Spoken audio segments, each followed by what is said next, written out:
पहली बर्फबारी। बिलाखिर तीसरी जमात के इम्तिहानात का नतीजा भी निकल आया और मैं इम्तियाजी और राजा एजाजी नंबरों से बाइज्जत पास हो गए। उस दिन सुबह से ही आसमान पर गुलाबी बादलों की धुंध छाई हुई थी। हवा रुक सी गई थी।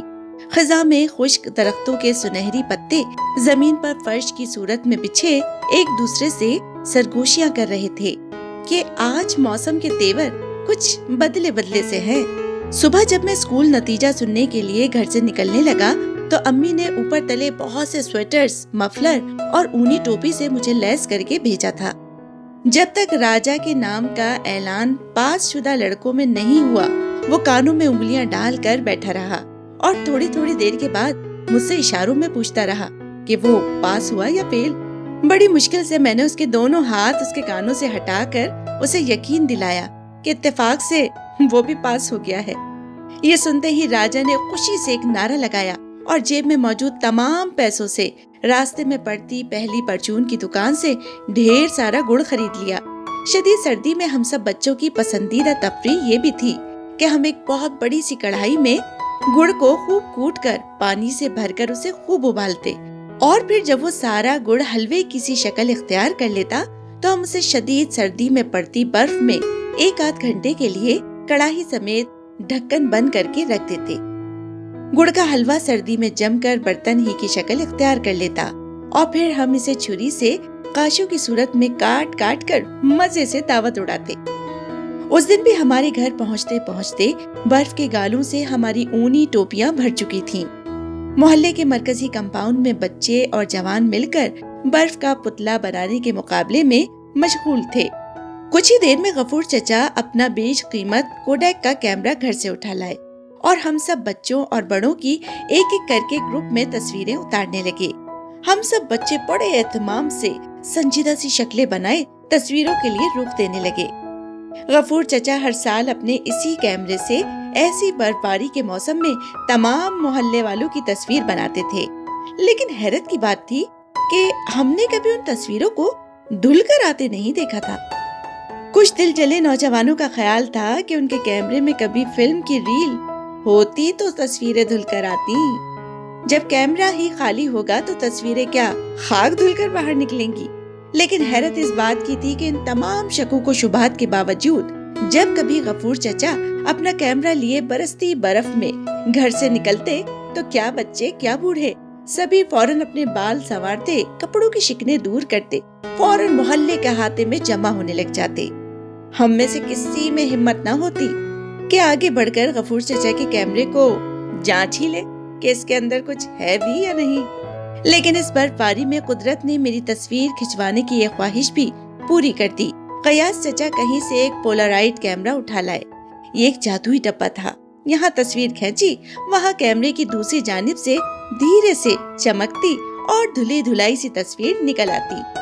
उस दिन भी मैंने वज्जो आपी के सहन में उनके साथ मिलकर बर्फ का बहुत प्यारा सा पुतला बनाया और फिर इस पुतले के गले में बाहें डालकर गोद में बैठकर उससे गले लगाकर बहुत सी तस्वीरें बनाई। लेकिन कौन जानता था कि मेरी ये खुशी भी चंद लम्हों की और हमेशा की तरह अधूरी साबित होगी। अभी हम सहन में इस हल्ले गुल्ले में मशगूल ही थे कि अचानक बाहर के दरवाजे पर दस्तक हुई। मैंने भागकर दरवाजा खोला तो ताहिर भाई हाथ में थर्मोस पकड़े खड़े दिखाई दिए। गयास चचा ने उन्हें भी अंदर ही बुला लिया। पता चला कि ताहिर भाई की अम्मा ने वज्जो आपी के लिए चूजों की खास यखनी बनाकर भेजी है। मुझे शदीद गुस्सा आया। राजा पिछले कई दिनों से मुझे उकसा रहा था कि ताहिर भाई के घर के बाहर फिरते इन चूजों पर अपना हाथ साफ कर लेना चाहिए, पर मुझे मुर्गे के इन मासूम बच्चों पर तरस आता था। काश उस वक्त मैंने राजा की बात मान ली होती तो आज ताहिर भाई की जगह यखनी का ये थर्मोस मैं वज्जो आपी के लिए लेकर आता। बहरहाल अब क्या हो सकता था। चिड़ियां खेत चुक चुकी थी।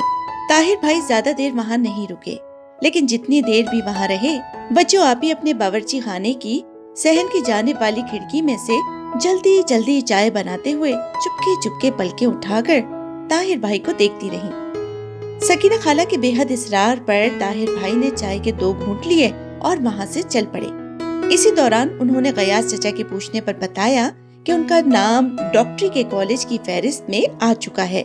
اور مارچ سے ان کی کلاسیں بھی شروع ہو جائیں گی۔ اس بات پر غیاث چچا نے کچھ ایسی خوشی کا اظہار کیا جیسے طاہر بھائی کو نہیں، خود ان کو میڈیکل کالج میں داخلہ مل گیا ہو۔ مجھے تو نہیں سمجھ آ رہا تھا آخر اس میں اتنا خوش ہونے کی کیا بات ہے۔ بھلا ڈاکٹر بننے میں ایسی کیا خاص بات تھی؟ یہ کام تو کوئی بھی کر سکتا تھا، اور پھر مجھے تو ویسے بھی ڈاکٹروں سے چڑ تھی۔ سارا دن بیچارے مردوں کی چیڑ پھاڑ کرتے رہتے تھے اور پھر انہی ہاتھوں سے کھانا کھانے بھی بیٹھ جاتے تھے۔ مجھے تو بڑے ہو کر مصور بننا تھا، سارے جہاں کی تصویریں بنانا تھی، یا پھر ایک بڑا سا پیانو خرید کر اس پر ساری دنیا کو پاگل کرنے والی دھنیں سنانا تھی۔ بھلا ڈاکٹری بھی کوئی پیشہ تھا؟ ڈاکٹر کہیں کا۔ میں جانے کتنی دیر اپنے انہی خوابوں اور خیالوں میں ڈوبا رہا۔ ہوش آیا تو طاہر بھائی جانے کب کے جا چکے تھے اور راجا جانے کب سے گلی میں کھڑا مجھے آوازیں دے رہا تھا۔ پتہ چلا کہ باہر محلے میں ایک دوسرے پر برف کے گولے برسانے کا مقابلہ شروع ہو چکا ہے اور ہماری ٹیم میری غیر موجودگی کی وجہ سے مسلسل گولے کھا رہی تھی اور ہار رہی تھی۔ ہم سب بچوں کا برف باری کے دوران یہ سب سے پسندیدہ کھیل تھا۔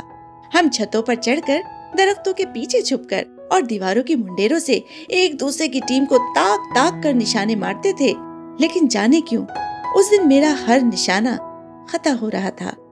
شاید اسی دن سے خود میں تقدیر کے نشانے کی تاک پر تھا، اور کتنی ستم ظریفی کی بات تھی کہ ہم انسانوں کے نشانے تو چوک جاتے ہیں لیکن اس بے رحم مقدر کا نشانہ کبھی نہیں چوکتا۔ اس سفاک تقدیر کا ہر وار کاری اور ہر نشانہ اٹل ہوتا ہے، جو ہم بے بس انسانوں کو ذرا سا تڑپنے کا موقع بھی نہیں دیتا۔ میرے بچپن کا دسمبر بھی قسمت کے ایک ایسے ہی وار کے نشانے پر تھا، لیکن میں اس بے رحم وار سے بے خبر راجا کے ساتھ مل کر دوسری ٹیم کے بچوں پر برف کے گولے برسا رہا تھا۔